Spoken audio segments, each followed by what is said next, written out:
Shalom, kami dari kelompok 2 akan memaparkan hasil presentasi kami dengan berjudul persiapan latihan. Nah, yang pertama itu yang dibahas di sini 5 kriteria untuk memilih lagu. Dan yang pertama, pilihlah lagu atau nyanyian yang menyenangkan paduan suara. Di sini berarti lagu ini harus memiliki ciri khas tertentu agar mempermudah anggota untuk menghafal. Dan jangan memilih lagu yang aneh-aneh sehingga hanya cocok untuk orang tertentu. Dan yang kriteria kedua, pilihlah lagu yang musiknya beres. Ini beres berarti beres dari segi bentuknya. Beres dari segi bentuknya ini biasanya terdiri dari 4 atau 8 dari irama per baris. Beres dari segi melodi, beres dari segi irama, dan beres dari segi wilayah nada. Nah, kriteria ini tidak berlaku untuk musik yang berirama bebas, misalnya lagu Gregorian. Dan kriteria nomor 3, pilihlah nyanyian yang sesuai dengan kemampuan paduan suara. Nah, di sini memilih lagu yang sesuai dengan tentang vokal, kekuatan, dan gaya musik yang dapat dikuasai oleh anggota paduan suara. Ini membantu paduan suara untuk terdengar sebaik mungkin dan dapat memberikan rasa percaya diri kepada para anggota pada saat akan tampil. Dan kriteria keempat, pilihlah lagu yang sesuai dengan maksud yang ingin dicapai. Ini berarti kita memilih lagu yang tujuannya itu untuk mendukung secara emosional yang ingin disampaikan oleh paduan suara. Nah, jika tujuannya menyampaikan pesan kebahagiaan, maka pilihlah lagu yang ceria dan energik. Jangan memilih lagu yang sedih. Ini membantu menyampaikan pesan secara efektif kepada audiens atau pendengar. Dan kriteria nomor 5, jangan pilih sebuah nyanyian atau lagu yang Anda sendiri tidak atau belum senang. Jadi di sini maksudnya dirijen itu harus memilih sebuah lagu yang memang dirijen itu menguasai lagu tersebut. Jangan memilih lagu yang tidak dikuasai karena dampaknya bakalan jelek ke anggota dan pendengar juga tidak akan senang. Begitu hasil pemaparan saya, akan dilanjutkan oleh teman kami. Selanjutnya kita akan mempelajari di sini musik yang dipilih. Ada 7 poin. Yang pertama, bentuk nada, ars melodi, puncak lagu, pesan atau isi teks. Yang keempat, letak kesulitan masing-masing suara. Yang keenam, ciri khas dalam lagu. Yang ketujuh, membuat musik yang dipilih dicintai paduan suara. Nah, di sini yang pertama ini, yang poin pertama ada nada-nada sebuah nyanyian yang berkelompok dalam baris berbaris. 2 baris biasanya digabung menjadi satu kalimat. Nah, kalimat-kalimat pun digabung menjadi bagian. Yang pertama itu misalnya baris pertama ada situ koma re. Yang kedua ada titik koma mi. Yang ketiga ada itu koma atau re. Keempat titik atau do. Yang kelima koma atau iya. Yang keenam titik koma atau sol. Yang ketujuh koma atau re. Yang kedelapan titik atau do. Nah, kemudian di sini banyak juga yang merupakan satu kalimat musik yang kita sebut A, karena baris 3 dan keempat merupakan ulangan yang berivasi dari baris 1 dan kedua, maka kita sebut kalimat A. Baris kelima untuk pertama kalinya baris secara terbuka dengan ya yang ditutup untuk sementara. Pada akhirnya baris ke-6, kedua baris ini kita buat kalimat B. Contohnya baris ke-7 mirip sekali dengan baris ke-5, hanya baris ke-8 itu baru, maka kalimat terakhir kita sebut B. Hasilnya nyanyian contohnya burung kakak tua terdiri dari 4 kalimat, ialah AA, BB, atau dari 2 bagian, ialah A dan B dalam sebuah lagu yang berarti mengenal kunci perjiwaan dengan cara yang setiap nyanyian dapat dianalisa selalu 2 baris yang berbentuk satu kalimat. Untuk seorang yang diiringi penting sekali mengenal dengan persis dalam bentuk kalimat. Yang kedua yaitu Poin yang kedua, ars melodi. Setiap baris mempunyai nafasnya yang berarti atau dengan koma atau dengan titik, koma atau titik, titik atau titik koma. Berarti baris diakhiri dengan nada yang tenang tanpa adanya kecenderungan untuk yang diteruskan ke nada. Baru yang poin ketiga, dimana puncak lagu.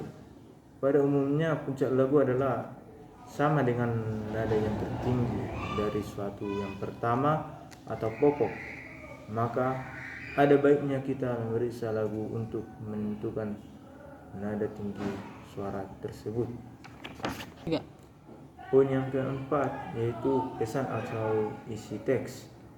Dalam musik kita perlu juga tahu pesan isi yang terkandung di dalam ilmu. Contohnya lagu-lagu Satu Nusa, Ajakan, Mari Bersatu. Yang kedua, Tanah Bertumpah Darahku, Pujian pada Tanah Air. Yang ketiga, Ku Kenang Jasamu, mengenang jasa pahlawan. Yang keempat, Desaku yang Tercinta, cerita mengenai masa muda. Poin kelima, letak kesulitan masing-masing suara. Untuk mempersiapkan latihan sangat perlu bahwa diiringi sudah tahu sebelum latihan mulai, di mana kiranya masing-masing suara nanti akan mengalami kesulitan.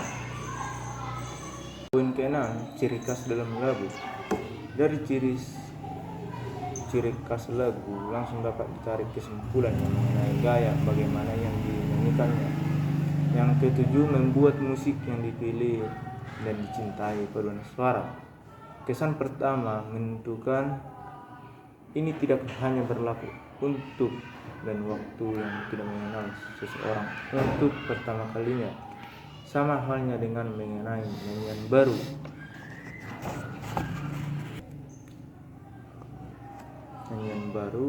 Namun perkenalan dengan lagu ini sangatlah penting. Maka seperti yang telah diterapkan di atas, perlu pengantar sebuah lagu yang untuk dilatih.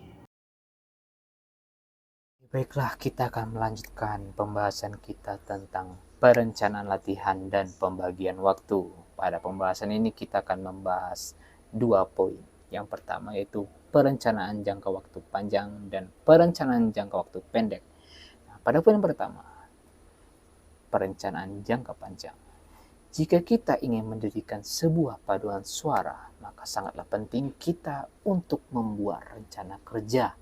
Sekalipun paduan suara yang kita bentuk itu hanya untuk pertunjukan sementara saja. Setelah pertunjukan, paduan suara tersebut harus dibubarkan. Sekalipun seperti itu, kita harus tetap membuat rencana kerja yang jelas. Maka pada permulaan latihan, untuk memberikan kesan yang baik, dirijen harus bisa menunjukkan rencana latihan yang jelas. Karena semakin kuat dan jelas tujuannya, maka makin besar daya tariknya serta menambah semangat anggotanya untuk selalu hadir dalam latihan. Maka sebaiknya sebuah latihan jangan dimulai tanpa adanya suatu rencana kerja yang terperinci. Bila rencana kerja sudah dibuat dan tidak ada yang bisa melaksanakannya, maka dirijen harus segera membuat rencana yang baru. Nah, di sini saya akan paparkan beberapa hal yang dapat dijadikan sebagai panduan untuk membuat perencanaan kerja. Nah, yang pertama itu, jangan berlatih tanpa rencana. Yang kedua, jangan membuat rencana dengan jumlah latihan yang terlalu sedikit karena nanti akan timbul kegelisahan. Yang ketiga, jangan membuat rencana dengan terlalu banyak latihan untuk lagu yang sama. Hal ini dapat menyebabkan turunnya semangat latihan pada latihan-latihan terakhir sebelum pertunjukan. Yang keempat, buatlah rencana dengan variasi lagu yang sukar dan mudah. Yang kelima, pada awal latihan, jangan dipilih lagu yang sukar dulu, karena dapat timbul antipati terhadap lagu tersebut. Tetapi mulailah dengan memilih lagu yang menarik, baru sesudahnya lagu yang lebih sukar. Nah, untuk yang keenam, buatlah rencana latihan jangka panjang sedemikian sehingga lagu yang sukar dapat diulang beberapa kali.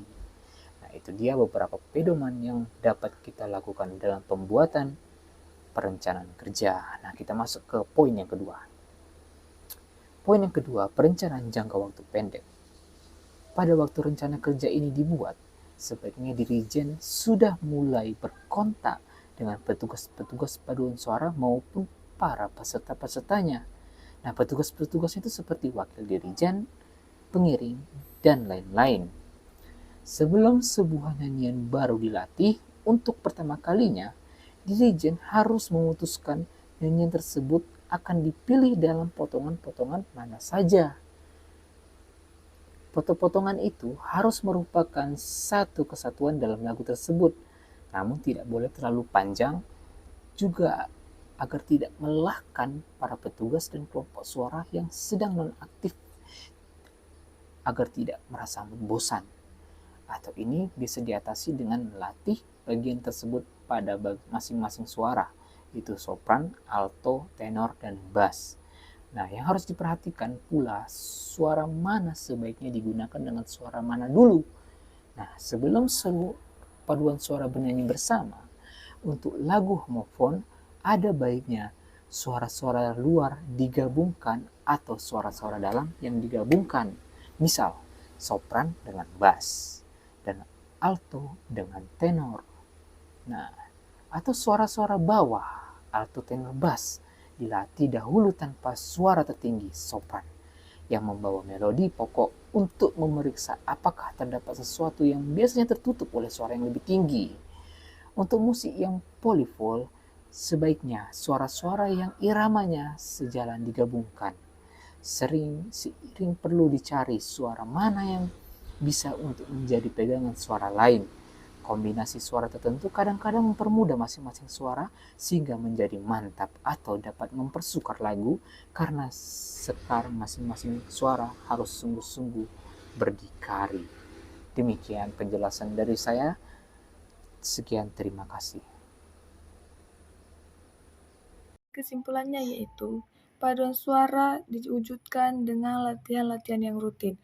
Jadi persiapan latihan paduan suara akan memperkuat koneksi antara anggota dan menciptakan fondasi yang kuat untuk penampilan yang berkualitas dan memukau. Jadi melalui persiapan latihan yang matang, paduan suara akan mencapai harmonis vokal yang baik dan membangun kebersamaan dalam paduan suara. Sekian dari kelompok kami. Terima kasih.